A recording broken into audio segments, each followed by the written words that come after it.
सांगितलेलं की तुला डिस्टर्ब नाही करायचे, कारण का तुझं ते डील्सचं काहीतरी काम होतं ना, म्हणून फक्त आम्ही नाही बोललो तुला. नाही एवढं काही नाही, पण एक बरं झालं की तुम्हाला तो पुरावा सापडला. कमीत कमी जर पोलिसांना त्याच्या मदतीने तो ट्रकवाला सापडला तर शिवा काय म्हणतेय ते लोकांना पटेल तरी. भाई तेच तर झालं पाहिजे, म्हणून ना उद्या सकाळी शिवा येणार आहे आणि सकाळी आपण हा पुरावा पोलिसांना द्यायचा. बेस्ट. हे पण तुम्ही नीट ठेवलाय ना तो? हो बाई, नीट ठेवलाय, पण त्या केबिन मध्ये ठेवलाय.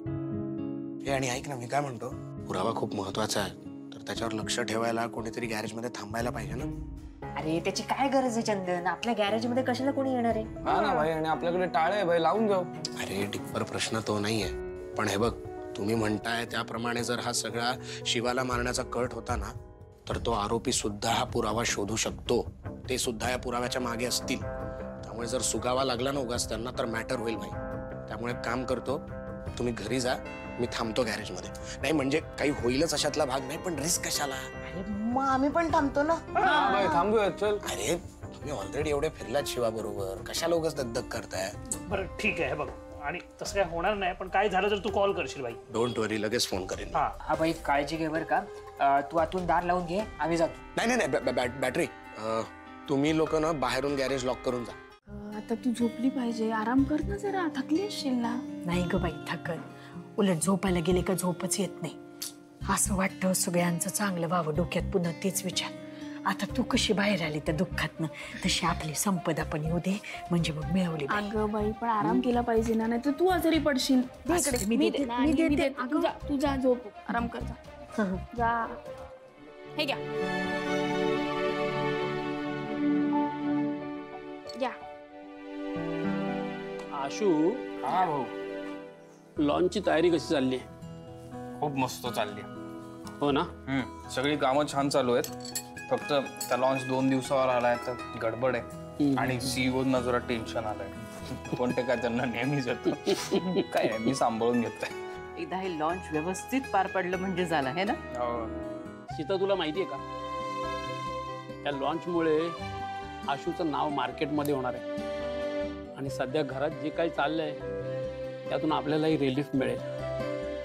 खरंय. मग शिवा, कसं वाटतंय कंपनीमध्ये? सगळं आता तुला जवळून बघायला मिळत असेल ना? हो सीताई, हो. कसलं काय, दिवसभर गॅरेजची कामं करत फिरत असते बाहेर. तिला काय माहित असणार आहे ऑफिस मध्ये काय चालू आहे? हो का? काय हे शिवा? बरं कीर्ती, मला सांग, 2 दिवसात तू खूप काही शिकली असशील ना ऑफिस मध्ये? खरं तर हो, मी सीईओ सोबत मीटिंग केली आणि त्यांच्याशी सगळं बोलून घेतलं. अरे वा. ताई अगं, काय शिवा तिच्या ऑफिसची कामं संपवते आणि मग जाते गॅरेजवर. तिला सगळं माहिती आहे लॉन्च बद्दल आणि काय ऍक्टिव्हिटीज चालू आहे ऑफिसमध्ये.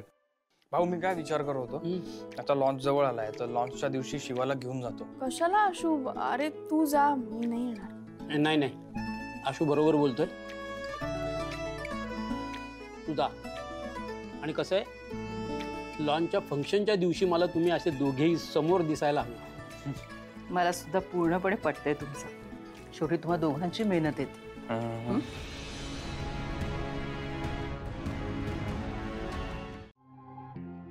तू ना त्यांची बाजू घेऊन बोलू ना. अरे भाई, काय अरे काय कुणी केलं? कसं झालंय सगळं? सॉरी शिवा, मी सापडलेला पुरावा नाही वाचवू शकलो. मी प्रयत्न केला खूप, पण चंदन तू वेडा आहेस का? हे सगळं महत्वाचं नाहीये. तू मला सांग आधी काय झालं, कसं झालं? रात्री मी सगळ्यांना गँगला घरी पाठवून गॅरेज आतनं बंद करून मी झोपून गेलो. मध्यरात्री कोणीतरी गॅरेज उघडलं, कसं ते मला माहित नाही, आणि एक माणूस आतमध्ये आला. माझी झोप उघडली लगेच. मी त्याला म्हणलं की थांब म्हणून, तर जसं त्याने मला उठलेलं पाहिलं तो माझ्या अंगावर धावून आला आणि थेट म्हणजे माझ्यावर त्याने हल्ला केला. मी कसाबसा इकडे तिकडे वाचून त्याला मारण्याचा प्रयत्न केला, पण तो जरा हावी झाला माझ्यावर आणि अशाच एका पडलेला रॉड उचलला आणि डायरेक्ट डोक्यात मारला. आणि काही कळायच्या आत तो ते पॅनल घेऊन पळून गेला आणि मी काहीच करू शकलो नाही, कारण मी बेशुद्ध झालो. मला त्यानंतरचं काही माहित नाही. अगं सॉरी शिवा. ऐक ना चंदन, डोक्याला खूप मार लागलेला दिसतोय, हॉस्पिटलमध्ये जायचं? अरे नाही आशू, आय एम फाईन. चंदन हे बघ, तू काळजी अजिबात करू नकोस आता. हे बघ, पुरावा गेलाय म्हणजे आपला संशय खरा होता हे तर बरोबर आहे. पण शिवा, मी त्या माणसाचा चेहरा बघितला.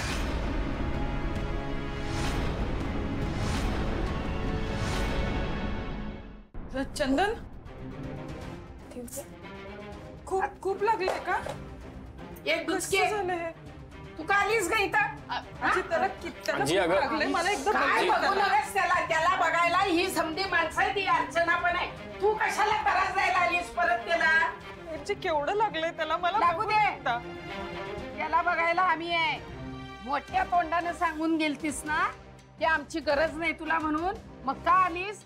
जिथनं आलीस ना तिकडच निघून जायचंस. आजी प्लीज एकदा नाही म्हणलं का नाही? तुझीच नजर लागली आहे माझ्या पोराला. निघायचं इथनं प्लीज बाई आजी. दुचके, इथनं निघायचं. चल निघ प्लीज. आजी, असं काय करतेस? डोसक्याला ताप द्यायला आली परत त्याच्या पोराच्या. शिवा ऐक ना, आपल्याला ह्यातलं काही घरी सांगता येणार नाही. चंदनला नुसतं लागलंय असं सांगू, तो पडलाय असं सांगू? चंदन ऐक, हे बघ, तू आता काही दिवस ना गॅरेजवर येऊ नकोस.